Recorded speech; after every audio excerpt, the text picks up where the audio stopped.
दोस्तों आज ये जानेंगे कि एलोवेरा हमारा इस तरह से जो आप देख रहे हैं इस तरह से हमारा ख़राब क्यों होता है। ये जो काले काले चकत्ते चकत्ते धब्बे लग जाते हैं और ये चीज़ हम किसी चीज़ में यूज नहीं कर पाते हैं और देखने में भी हमारा ख़राब लगता है।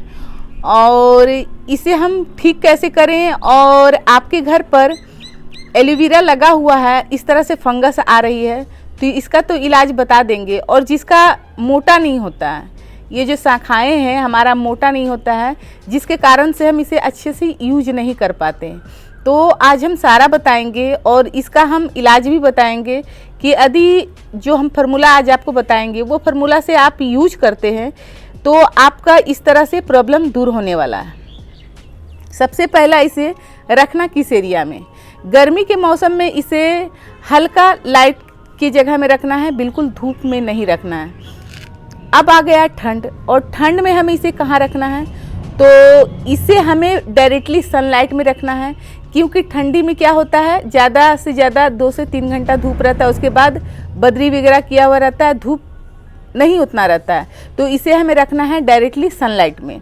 बरसात के सीज़न में इसे क्या करना है कि इसका जो डीएनए होल रहता है इसे अच्छा से चेक करके और इसे रखना है। आपको ज़्यादा यदि पानी इसमें पड़ता है तो हमारा गल जाता है, तो इस पर भी हमको डीएनए होल पर ध्यान देना है। अब इसका जो इस तरह से हमारा खरपतवार हो रहा है, जैसे देख सकते हैं ये घास उग चुका है, तो इसे हमें हटाना है और हटाने के साथ साथ इसमें हमें न्यूट्रिशन भी देना है। तो ये तो आयुर्वेदिक के सोर्स से बहुत ही अच्छा पौधा है। यदि इसमें हम कोई भी केमिकल फर्टिलाइज़र देते हैं तो ना ही इसे हम खा पाएंगे, ना ही हम चेहरे पे लगा पाएंगे।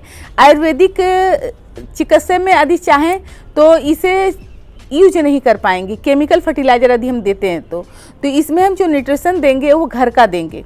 जैसे कि आप वर्मी कंपोस्ट दे सकते हैं, गोबर खाद दे सकते हैं, और घर में जो भी आपका साग सब्जी या आपका किसी भी तरह का फूलों का जो घर में सूख जाता है उसे हम यूज करेंगे। आज हम करेंगे अगस्त का फूल का इसमें यूज, कि अगस्त का फूल इसमें यूज करने से जितना हमें शरीर में फ़ायदा करता है उतना ये हमारे पौधों को नई शाखाएं निकलने में और नई इसका ग्रोथ होने में मदद करेगा।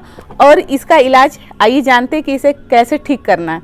और दूसरा है कि ये जो है वाइट मून हमारा, ये कहीं से बीज आकर इसमें गिर चुका है और इसे भी हमें सावधानी से निकालना है।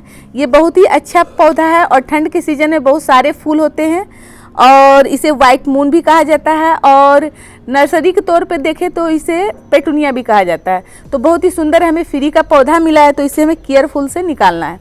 तो सबसे पहले हम इसे क्या करेंगे, इसे हमें पूरा निकालना है, न्यूट्रिशन देना है, जड़ों तक इसका न्यूट्रिशन देना है। तो इसे हम पूरा निकालते हैं। दोस्तों इसे निकालने से हमें क्या होगा कि सबसे पहले हमें क्या करना है, साइड साइड इस तरह से हमें मिट्टी को ढीला करना है, क्योंकि इसका ही जड़ नहीं है, ये घास उसका भी जड़ है। तो हमें पहले ढीला करना है, फिर इसे देखें किस फॉर्मूला से हम इसे निकालते हैं, ताकि ये जो हमारा पेटूनिया का भी पौधा है इसे भी हमें स्वस्थ निकालना है और घास को भी हमें अलग करना है। तो हम देखें साइड साइड से इसे मिट्टी को ढीला कर रहे हैं।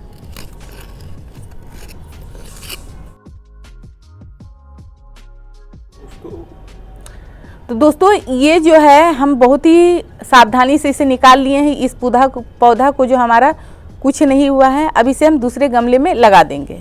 अब हमें कोई डर नहीं है, तो इसे हम धड़ाधड़ ये काम कर लें। तो इसे निकालना इसलिए ज़रूरी था, आप इसका अवस्था देख सकते हैं कैसे जड़ हमारा राउंड हो रहा था, जिसके कारण से इसका विकास नहीं हो पा रहा था। और केवल हमारा एलोवेरा का नहीं, ये इस तरह का जो घास है, जंगली घास उग गया है, यदि आप ऊपर ऊपर केयर करते हैं तो ये सारा आपका न्यूट्रिशन लेते जाता और उस चीज़ को, एलोवेरा को मारते हुए जाता। तो इसलिए हमें पूरा गमला सहित इसे निकालना पड़ा और इसको फेंकना है हमें। इस तरह का सारा जंगली पौधा हम निकाल देते हैं।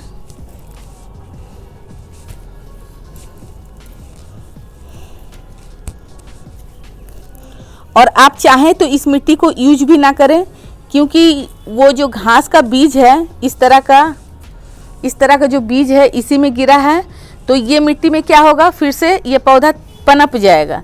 इसे अच्छा से धूप लगा दें और फिर बाद में आप दूसरा चीज़ में गमला में यूज करें, पर इससे अभी यूज ना करें। यहाँ पर आप नया मिट्टी का इस्तेमाल करें। तो हम यहाँ पर जड़ को अच्छा से, ये मिट्टी है देख सकते हैं, ये चिपचिपा है, इसे भी हम निकाल दे रहे हैं। इसे निकाल दिए। अब इसका जो विकास होगा ना, बहुत ही अच्छा विकास होगा। और ये जो वाइट हरा हरा फफूंदी जो लग जाता है, इसे आपको ये चीज़ नहीं हटाएं। ये पौधा के लिए गुड है, ये समझिए कि च्यवनप्राश है। ये जो हरा हरा लग जाता है, आप चाहें तो बाहर से भी कोड़ कर आप इस चीज़ को डाल सकते हैं।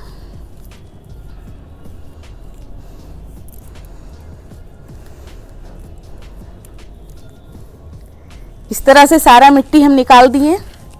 अब पहले इसे हम क्या करेंगे, गमले में कन्वर्ट करेंगे, फिर आपको बताएंगे इसे कैसे ठीक करना है। गमला में एक चीज़ आपको दिखाना चाहते हैं। गमला में आपको वाइट वाइट फंगस दिख रहा होगा, तो इसे फंगस को हटाने के लिए हमें क्या करना है, यहाँ पर लेना है हल्दी। और हल्दी को पहले हम इस तरह से, गमला को हम या तो इसे धोकर धूप दिखा सकते थे, पर हमारे पास दूसरे गमले नहीं हैं, और है भी तो हमें क्या करना है कि स्वस्थ गमला हमें करना है। तो इस हल्दी से इस्तेमाल पहले कर लें, इस तरह से फंगस को दूर कर लें। दूसरा काम क्या करना है, ये ढेले वाला मिट्टी, एकदम सूखा हुआ मिट्टी हम डाल रहे हैं इसमें। इस तरह से डाल लें। डालने के बाद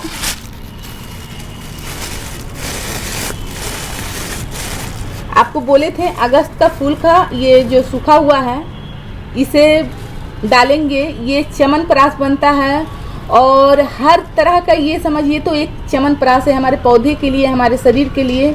और इसका जो भी पार्ट है हम लोग खा चुके हैं, और जो भी पार्ट बचा हुआ है ये न्यूट्रिशन के लिए हम इसमें डाल रहे हैं। इसकी जगह में आप गोबर खाद, वर्मी कंपोस्ट इस तरह से आप डाल सकते हैं। अब इसमें हम डालेंगे थोड़ा सा मिट्टी। इस तरह से मिट्टी डाल दिए। मिट्टी डालने के बाद इसमें नीम का सूखा हुआ पत्तियां डालेंगे इस तरह से।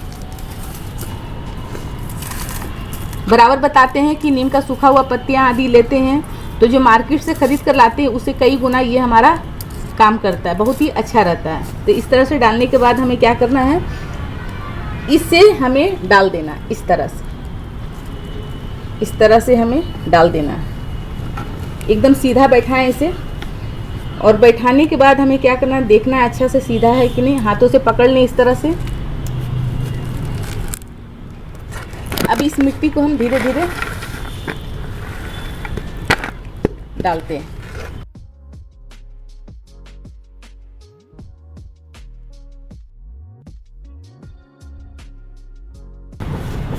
इस तरह से अच्छा से हाथों से दाब के, बीच में हुआ है, बीच में हमें पौधा रखना है। तो इस तरह से यदि लगे कि, तो इस साइड से आपको दबाना है और थोड़ा सा यहाँ मिट्टी डालना है, क्योंकि हमें बीच में ही पौधा रखना है।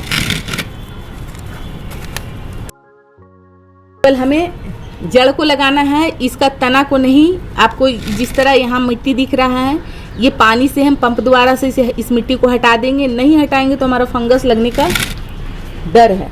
तो इस तरह से इसका मिट्टी बदलने का तरीका बताएं। अब आपको तरीका ये बताते हैं कि आपको ये चीज़ लगे ही ना, तो इसके लिए हमें क्या करना है। तो सबसे पहला काम करना है, आपको देखना है कहाँ से ये फंगस है। हमें क्या करना है, इस फंगस को, सारा फंगस को हटाना है। तो हमें देखना है इस तरह से हटा दिए, और ये जेल को हम काम में ले लेंगे।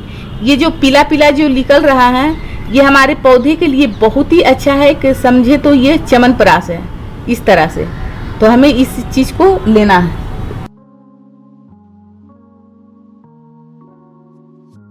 इस तरह से हम फंगस को सारा हटा लेते हैं। ये हटाएंगे तो हमारा जो नई ग्रोथ आएगी, तो वो ग्रोथ में फंगस नहीं लगेगा। जैसे कि हम यहाँ दिखाते हैं आपको, इस जगह से पलट कर दिखा रहे हैं। देखिए ये नया ग्रोथ है, और नया ग्रोथ में हमारा फंगस लग रहा है। तो सबसे पहले आप फंगस का ही सफाया करें इस तरह से। और यहाँ देखें, इस जगह से हम हटा देते हैं। इस जगह से हमारा फंगस लगा हुआ था, और ये ना सोचे कि हम सारा हटा रहे हैं तो इसमें बचेगा ही क्या। जब हमारा नई ग्रोथ आएगा तो पत्तियां बहुत चमकदार होगा, अच्छा होगा और देखने में भी सुंदर लगेगा।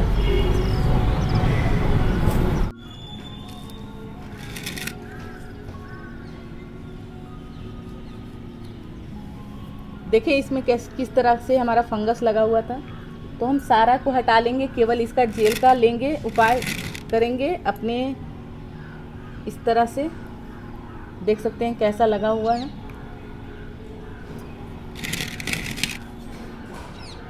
नया ग्रोथ में भी हमारा फंगस लग रहा था, इसे भी हटा लिए। अब जो प्लांट में हमारा ग्रोथ होगा तो इस तरह से हमारा फंगस नहीं लगेगा। सबसे पहला उपाय यही करें आप।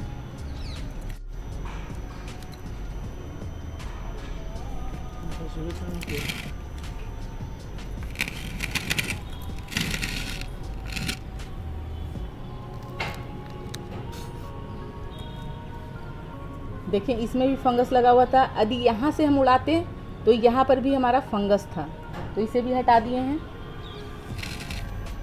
और इसे भी हटा ही देंगे। अब जो ये नई ग्रोथ आ रही है तो यहाँ से हमारा फंगस लग रहा है, इसे भी हटा ही देते हैं। हटाने के बाद अब हमको इसमें क्या करना है, ये जितना भी हमारा फंगस का था सारा अटैक हम हटा दिए। हटाने के बाद ये जो आपका मुंह खुला हुआ है 2 दिन में देखेंगे ये अपने आप पैक हो जाता है, यहाँ से लिप जो है बंद हो जाता है। अब जो इसका नई ग्रोथ आएगा तो बहुत ही अच्छा आएगा, उस तरह से आपका फंगस का शिकायत नहीं रहेगा। अब जो है कि इसमें हम क्या करें, तो नीम ऑयल का आप 1 लीटर पानी में इसमें छिड़काव कर दें और इसे अभी धूप में रखें। तो ये जो जानकारी आपको दिए है ना, ये जानकारी थोड़ा सा भी अच्छा लगा हो तो वीडियो को लाइक करें, चैनल को सब्सक्राइब करें। धन्यवाद दोस्तों।